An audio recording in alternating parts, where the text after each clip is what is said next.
저도 이렇게 준비를 하면서 한 25분짜리를 준비를 했었습니다. 근데 앞에 분들이 너무 길다 하시니까 짧게 하겠습니다. 제가 말씀드린 거 다 말씀하시는데 중국 이야기를 안 하시더라고요. 윤 대통령께서도 중국 이야기를 많이 하시는데 제가 말씀드린 건 일반 사람들이 잘 모르는 중국 이야기를 좀 해보겠습니다. 혹시 만리방화벽이라고 들어보셨습니까? 만리장성, 만리방화벽.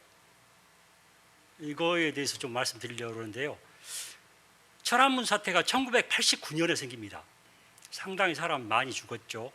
그래서 중국 공산당이 여론을 통제하려고 하는 생각을 갖고 강하게 갔습니다. 이거 여론을 통제하지 않으면 이 많은 사람들을 통제를 할 수 없겠다, 이런 생각을 갖게 됩니다. 그래서 1990년도부터 시작해서 만리방화벽이라는 프로젝트를 진행합니다. 그래서 10년에 걸쳐서 2000년대 중반에 만리방화벽을 완성합니다. 그 중간에 미국도 이걸 알고 있었어요. 근데 인터넷에 14억 인구를 여론을 통제하는 게 가능해? 인터넷이 오픈되어 있는데. 그런데 2000년대 중반에 중국은 만리방화벽을 완성을 합니다. 그럼 어떻게 되느냐? 만리방화벽이 완성이 됐으니까 여론을 완벽하게 통제할 수 있습니다. 당을 욕하는 문구나 이런 게 들어가면 다 삭제가 됩니다, 자동으로. 그리고 최근에는 업그레이드 돼가지고 안면 인식까지 됩니다. 그래서 안면 인식으로 해서 뭔가 성향이 나쁜 사람들은 걸러내는 그런 것까지 하고 있습니다. 그러니까 만리방화벽으로 완벽하게 중국을 통제하는 사회를 만드는 거죠. 우리가 일반적으로 중국은 우리보다 기술이 좀 약간 떨어지고 그렇게 생각하는데 이 분야에 대해서는 중국이 우리보다 훨씬 앞서가고 있습니다. 그리고 나서 그들은 2000년대 중반부터 2015년 약 10년 동안 이 만리방화벽을 운용을 해봅니다. 그래서 훨씬 효과적으로 통제할 수 있는 방법을 알게 됩니다. 그리고 나서 이 만리방화벽을 수출을 하죠, 다른 나라에. 그게 지금 우리 세계에 나타나는 현상이, 지금 우리 주요 국가라는 게 G7 있지 않습니까? G7이 있는데 G7 국가들 모두가 분열되어 있습니다. 우리나라만 이렇게 좌와 우가 분열된 게 아니라 G7 국가가 모두가 분열됐습니다. 왜 그러냐면은 지금 중국과 미국이 대립하고 있는 상태에서 미국의 동맹은 중국의 적이죠. 그러면 중국 입장에서는 이게 전쟁이 날 수도 있겠는데, 이런 생각을 할 거 아닙니까? 그러면 미국의 동맹들을 분열시켜 놓으면은 훨씬 자기들이 유리하기 때문에 분열을 시켜놓는 책동을 하는 겁니다. 그래서 우리나라도 그거를 그 책동에 지금 들어가 있는 것 같습니다. 지금 정치 이야기나 무슨 이야기를 할 때 약간 자기 성향이 다르면은 거의 말도 안 하고 적이 되거든요. 이게 된 지 얼마 안 됐어요. 몇 년 안 됐습니다. 이게 그 만리방화벽의 수출 때문에 그러거든요. 호주에서, 캐나다에서는 이미 정부 차원에서 발표를 했습니다. 이런 여론 통제 사태가 중국으로부터 일어나고 있고, 그래서 더 이상 그러지 말아라 하고 캐나다 정부가 공식적으로 중국에 항의 메시지로 전달을 했습니다. 근데 우리는 아직도 이게 되는가? 이게 될까? 하고 지금 다 표정이 이런 게 있을까? 하고 하시잖아요. 지금 그러면은 인터넷에서 중국에 관련된 언론 기사나 아니면 유튜브에 중국 관련 기사가 나오면은 그 밑에다 약간 중국을 욕하는 댓글을 한번 달아보십시오. 시험적으로. 바로 5분도 안 돼서 바로 댓글이 달립니다. 제가 여러 번 실험을 해봤거든요. 그러니까 한 번은 그냥 평이한 아주 정중하게 이렇게 댓글을 달았는데 바로 대댓글이 달리더라고요. 이런 반응을 할 필요가 없는데 저한테 무슨 댓글이 달리냐면은 정신병원이나 가보세요, 이렇게 댓글을 다는 거예요. 그래서 이상하다 해서 이제 그 푸사 있지 않습니까? 동그란 거. 그래서 찾아 들어가 봤더니 완전히 중국어로 도배가 된 사람, 중국인이에요. 중국인이 한글로 번역을 해서 한글로 댓글을 다는 거죠. 근데 최신 기사에서는 댓글을 달아보면은 아예 이제 자기들이 어느 정도 차지했다는 생각이 드는가 봐요. 그래서 이제 한글로 댓글을 안 답니다. 한자로 중국 간자체로 이렇게 댓글을 다는 사람들은 많이 있습니다. 제가 직접 다 경험을 해봤고요. 근데 이제 이게 저만의 생각이고 저만의 주장이냐?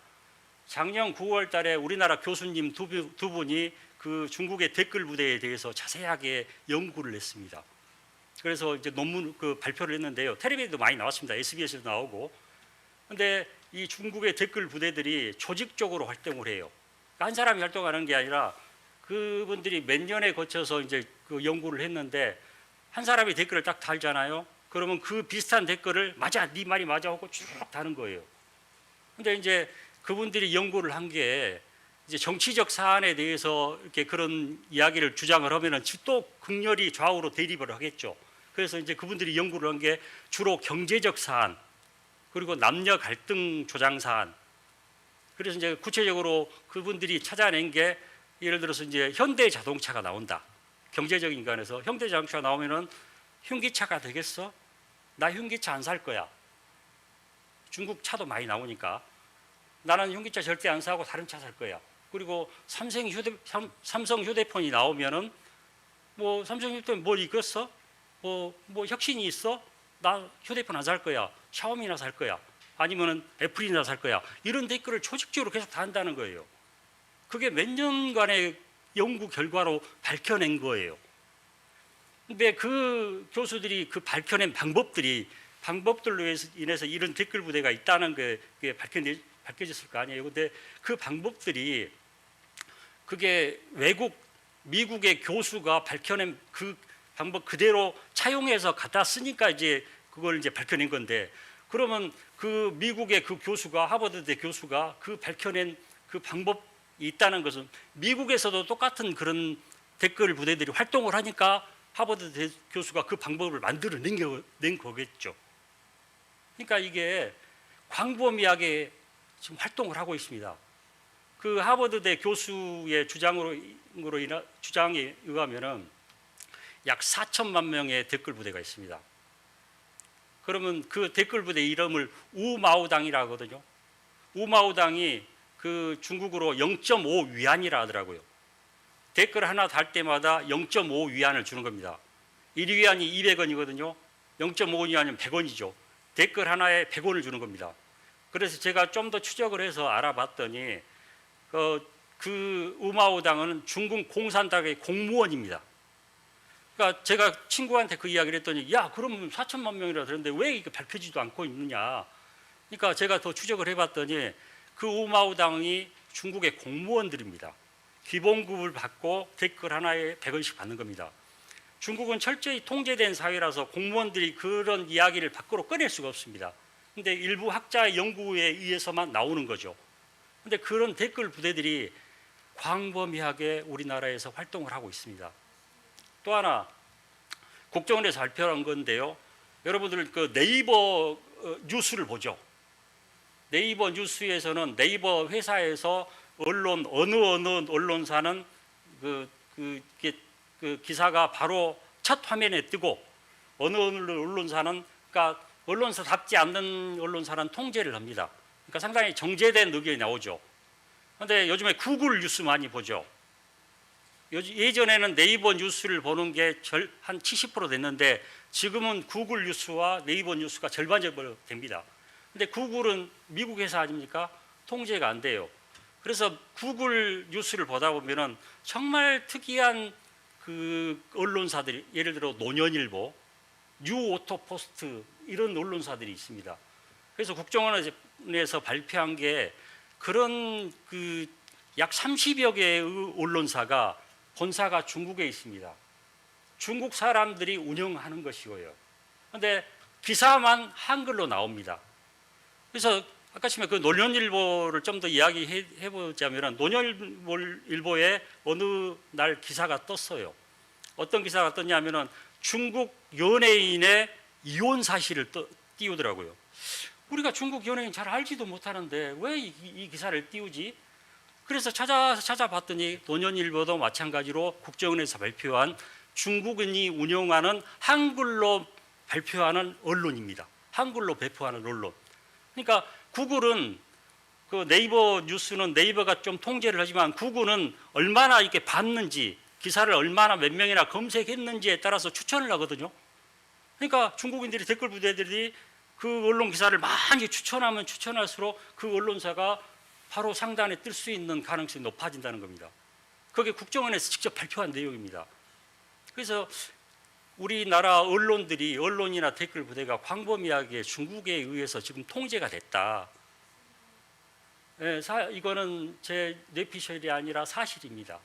좀 여러분들이 아직 이야기하려고 온 것이 아니었는데 좀 더 이제 재밌는 거를 아까 지금 그 순천에 오신 분이 그 포퓰리즘 이야기를 하시더라고요. 혹시 엄마 찾아 산말리라는 만화를 아십니까?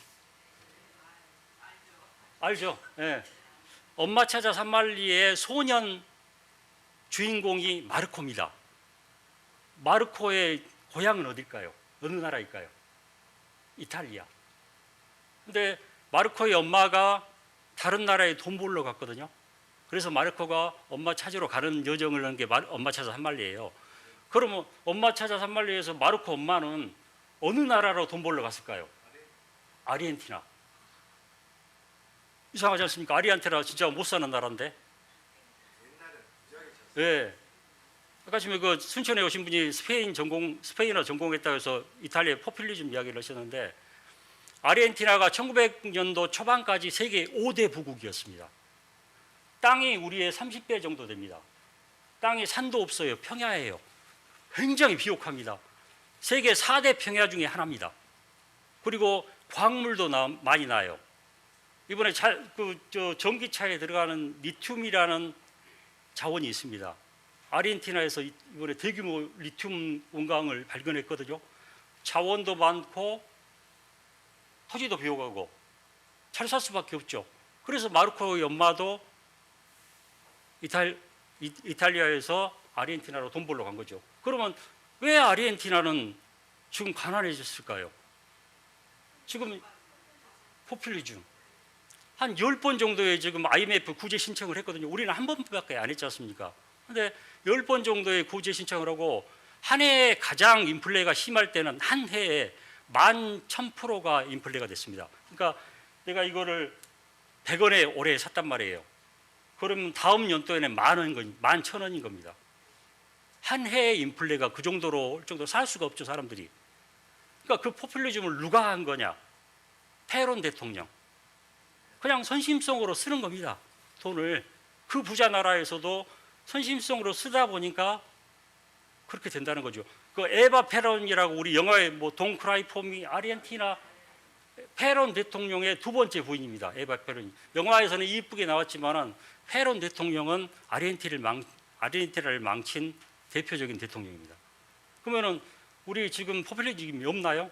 이재명 씨의 25만 원, 문재인 씨의 여러분 문재인 씨를 굉장히 이렇게 잘생기고 여성분들은 그러니까 또 품위 있게 말씀하시고 좋아하시는 분들이 많은데 문재인 씨는 정말 우리나라에서 페론 같은 분입니다. 자세하게 파고 들어가면 정말 페론 같은 분입니다.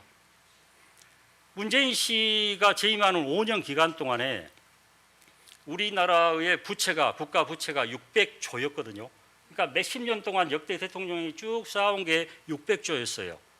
그런데 문재인 대통령의 5년 기간 동안 400조가 늘었습니다. 그래서 지금 1000조가 넘었어요. 그러면 이 400조가 어떻게 쓰였냐? 제가 이제 국회에 좀 있었거든요. 예타 면제 사업이 있습니다.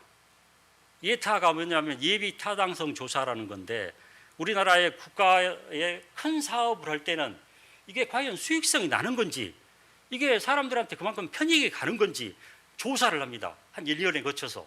그래서 이게 수익성이 나고 이거 괜찮아 해볼 만해 이러면 허가를 해주는 겁니다. 근데 문재인 씨가 예비 타당성 조사 예타 면제를 어마어마하게 남발을 했어요. 제가 기억하는 것만 해도 가덕도 공항이라고 혹시 들어보셨습니까? 부산에? 가덕도 공항 13조짜리를 그냥 하루아침에 사인해가지고 해봐. 또 그 경상도의 남과 북을 연결하는 남북 내륙 철도가 있습니다. 7조짜리입니다. 예비 타당성 조사 없이 해봐.